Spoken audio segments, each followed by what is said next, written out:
target the harms and avoid unintended consequences to the good. Thank you. Senator Hawley. Thank you again, Mr. Chairman. Thanks to the witnesses for being here. Mr. Altman, I think you grew up in St. Louis, if I'm not mistaken. It's great to see a fellow Missouri is a great place. Missourian here. It is. Thank you. I want that noted, especially underlined in the record. Missouri is a great place. That is the takeaway from today's hearing. Maybe we'll just stop there, Mr. Chairman. Let me ask you, Mr. Altman, I think I'll start with you. And I'll just preface this by saying my questions here are an attempt to get my head around and to ask all of you to help us to get our heads around what this generative AI, particularly the large language models, what it can do. So I'm trying to understand its capacities and then its significance.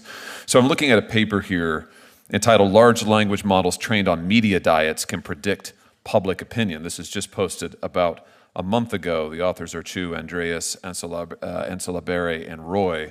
And their conclusion, this work was done at MIT and then also at Google. Their conclusion is that large language models can indeed predict public opinion.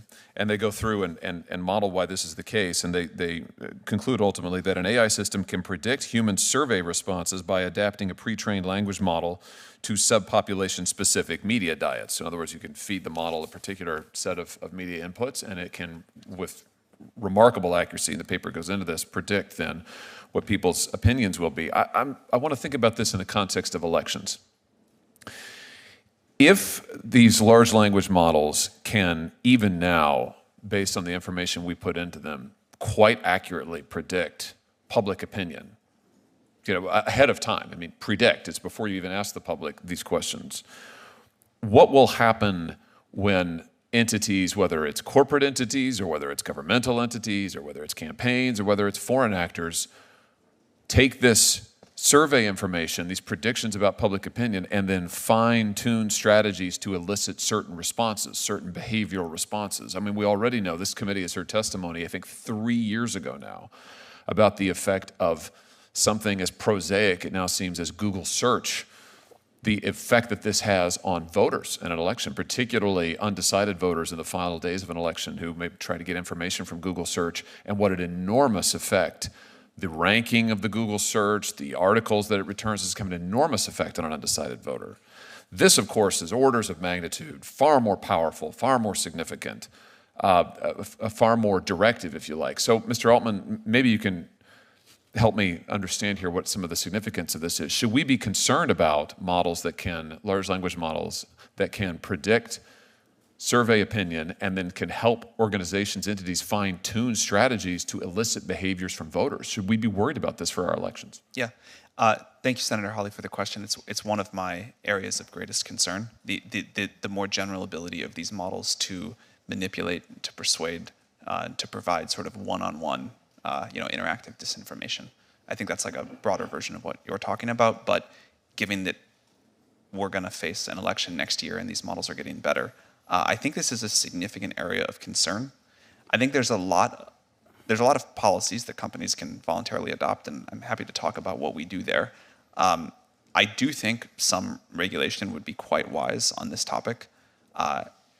Someone mentioned earlier, it's something we really agree with. People need to know if they're talking to an AI, if content that they're looking at might be generated or might not. I think it's a great thing to do, is to make that clear.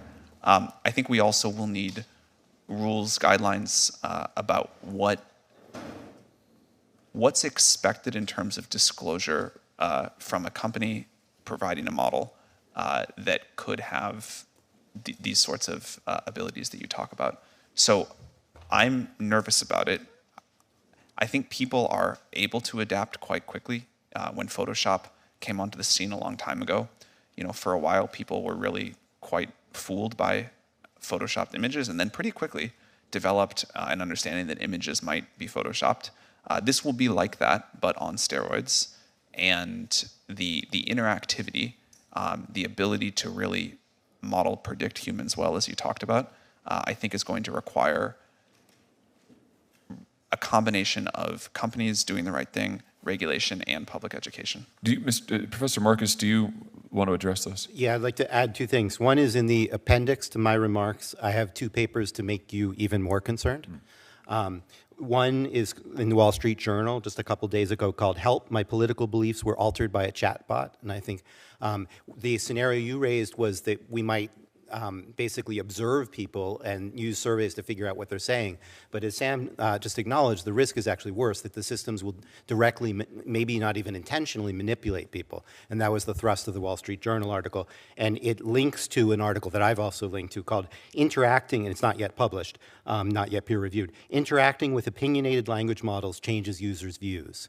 And this comes back ultimately to data. One of the things that I'm most concerned about with GPT-4 is that we don't know what it's trained on. I guess Sam knows, but the rest of us do not. And what it is trained on has consequences for essentially the biases of the system. We could talk about that in technical terms. But how these systems might lead people about depends very heavily on what data is trained on them. And so we need transparency about that, and we probably need scientists in there doing analysis in order to understand what the political influences of, for example, of these systems might be. And it's not just about politics. It can be about health. It could be about anything. These systems absorb a lot of data, and then what they say reflects that data.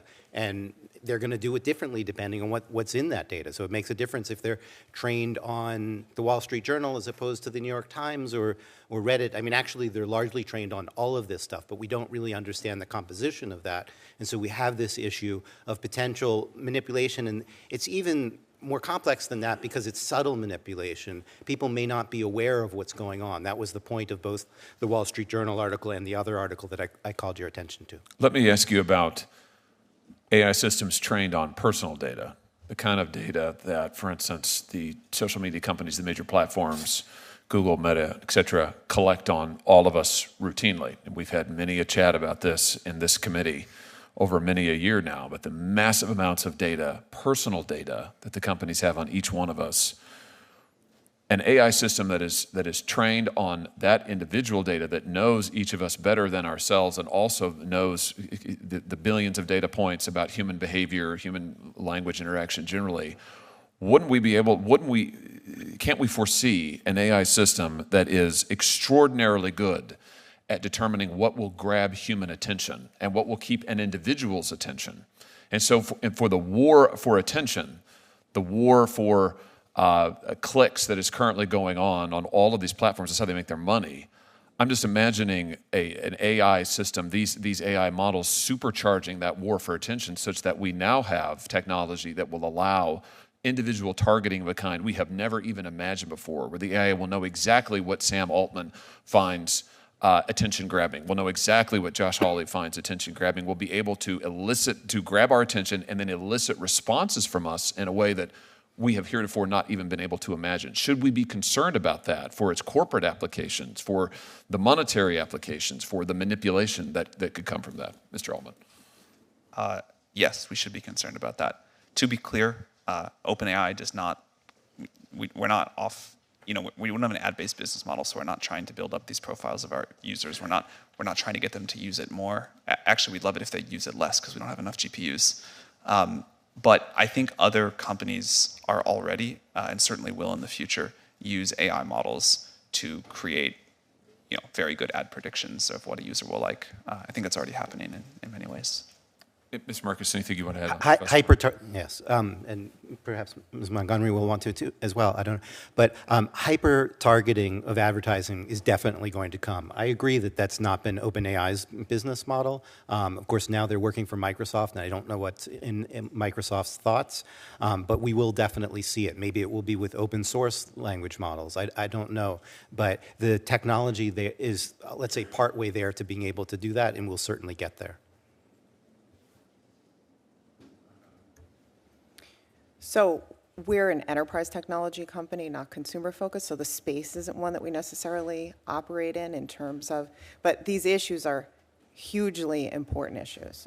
And it's why we've been out ahead in developing the technology that will help to ensure that you can do things like produce a fact sheet that has the ingredients of what your data is trained on.